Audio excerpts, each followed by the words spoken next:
What is systemic work or constellation? A constellation is actually a 3D image, and the word system refers to the collective family consciousness spanning several generations, or the system of any organization. Most people are part of several systems in which events can create thoughts, feelings, and actions. We can be subconsciously tied to a system that dominates our life and choices and yet never realize the influence it has on us.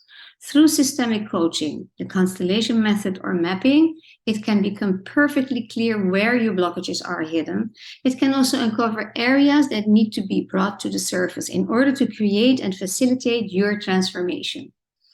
Unexplained anxiety, sadness, and depression are examples of the types of burdens that we can carry in our emotional DNA, yet they actually do not belong to us.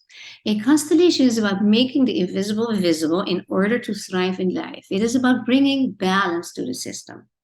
The body is a construct containing thousands of years of experience and is extremely intelligent. Our five senses are connected to the content of the experiences and are indicators of what needs to change as well.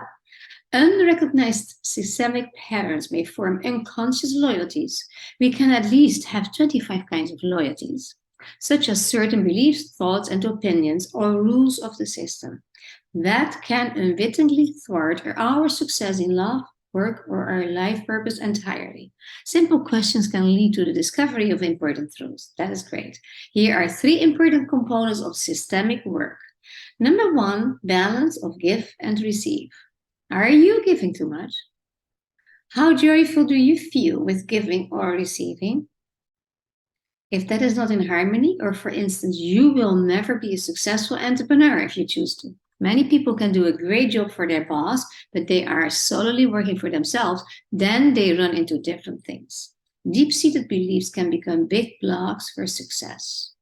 So it is important to do some self reflection and ask yourself how much joy you feel when you give to others, and maybe your time or your attention or anything else that is important to you. If you do the same with receiving, most people see a significant difference in between the two of them. They really perceive it differently. So, of course, in relationships, the balance between giving and receiving needs to be healthy. When one takes much more than the other, someone will not feel fulfilled. If we are such great givers and bad receivers, we make it difficult for our partners too. Imagine a couple who both are big givers and cannot receive well or at all. That will be great fights, right?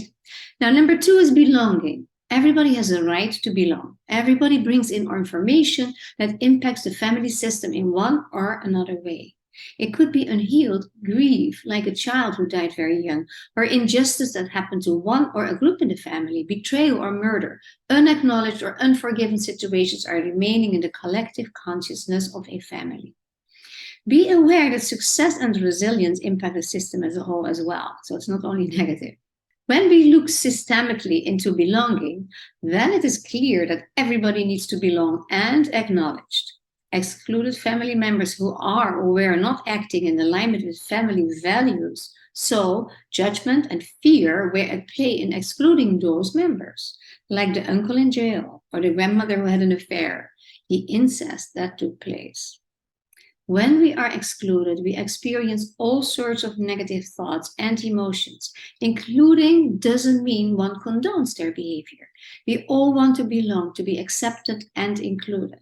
And when we try to fit in, we even might compromise ourselves, losing some authenticity. You certainly want to look at what means for you. If you struggle to belong, or if you belong in a way that doesn't serve you well, what about belonging is not working for you? How could you resolve that? It is a deep theme that has much logic to it when it becomes clear. And it is really more important than you probably might think now. And number three is the place in the system. In a family, your place is a given. You cannot change the birth order or a family. In an organization, it can all change. By acknowledging and taking your place in the system, by claiming your fate and not carrying anyone else's, the system can find balance again. Inner peace and harmony will be felt. Head, heart, and intuition align. Strength, empowerment, and wisdom will replace victimhood. Nobody wants to be a victim, especially when they know that they have the power to change. Yet, too many are holding on to seeing themselves, their family, their tribe as victims and focus on that, making it their view of life and perceptions. The sad side affects us. What you focus on expands, so you will get more of the same. In addition to that, staying in the victim mode, being attached to it, will block all healing. There is much more that I can tell and will tell. The next videos will go more about examples, what you can do, how it works, and how it could help other people. Stay tuned and thank you for watching.